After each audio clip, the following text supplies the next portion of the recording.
नई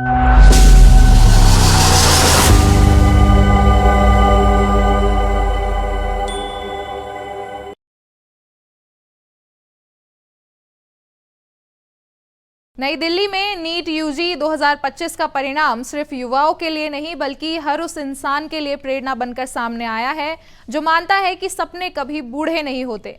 तमिलनाडु के 3 वरिष्ठ नागरिकों जिनकी उम्र 60 साल से ज्यादा है, तीनों ने देश की सबसे कठिन परीक्षाओं में से एक मानी जाने वाली नीट यूजी को पास करके सबको चौंका दिया है। जी हाँ, इसमें से 2 लोग पेशे से वकील रहे हैं जिन्होंने अब अपने जीवन का नया अध्याय मेडिकल की पढ़ाई के साथ शुरू करने का फैसला किया है।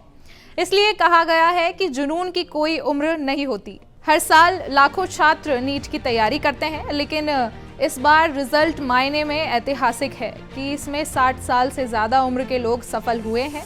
यह सिर्फ एक परीक्षा पास करने की बात नहीं बल्कि समाज की उस मानसिकता को तोड़ने की कहानी है जो कहती है कि पढ़ाई लिखाई सिर्फ युवाओं के लिए है। तमिलनाडु की मेडिकल सिलेक्शन कमेटी के अनुसार इस बार 35 वर्ष से अधिक उम्र के कम से कम 25 लोगों ने मेडिकल व डेंटल कोर्स के लिए आवेदन किया है, लेकिन इनमें सबसे ज्यादा सुर्खियां बटोरी है इन 3 बुजुर्गों ने। 2 सफल उम्मीदवार पेशे से वकील रहे हैं। उन्होंने जीवन भर अदालत में इंसाफ की लड़ाई लड़ी है। अब वे समाज को डॉक्टर बनकर सेवा देना चाहते हैं। यह बदलाव उनके जीवन का सबसे बड़ा फैसला है जो उन्होंने बिना किसी हिचकिचाहट के ले लिया। उन वरिष्ठ नागरिकों का कहना है, अब तक हम लोगों के लिए कानून के हथियार से लड़ते रहे, अब हम उनके लिए स्वास्थ्य की लड़ाई भी लड़ेंगे। ये सफर आसान नहीं था, लेकिन मन में ठान लिया जाए तो कुछ भी नामुमकिन नहीं होता। नीट जैसी प्रतियोगी परीक्षा जो खुद में ही चुनौतीपूर्ण है, उसे उस उम्र में पास करना जब बाकी लोग रिटायरमेंट की तैयारी करते हैं, बेहद प्रेरणादायक है। इन तीनों बुजुर्गों ने दिन रात मेहनत की, किताबों से दोस्ती की और स्मार्टफोन और इंटरनेट की मदद से ऑनलाइन मटेरियल से खुद को तैयार किया। उनका यह भी कहना है कि उन्होंने YouTube चैनलों से वीडियो लेक्चर्स देखे, टेस्ट सीरीज दी और खुद पर भरोसा बनाए रखा। उनका मानना है कि सामाजिक तानों की उम्र की सीमाओं और शरीर की थकान ने कई बार रोकने की कोशिश की, लेकिन उनका जुनून इन सब से ऊपर था।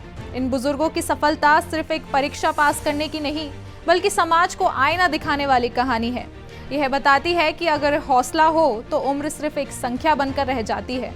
अब जब ये तीनों बुजुर्ग मेडिकल कॉलेज में एडमिशन लेंगे तो हर युवा के लिए प्रेरणादायक रोल मॉडल बन जाएंगे। यह बदलाव हमें यह सोचने पर मजबूर करता है कि क्या हम अपने सपनों को सिर्फ इसलिए छोड़ देते हैं क्योंकि हम बड़े हो गए हैं। तो अब से इसका जवाब होगा बिल्कुल नहीं, और समाज के डर से हम खुद की सीमाएं तय नहीं करेंगे।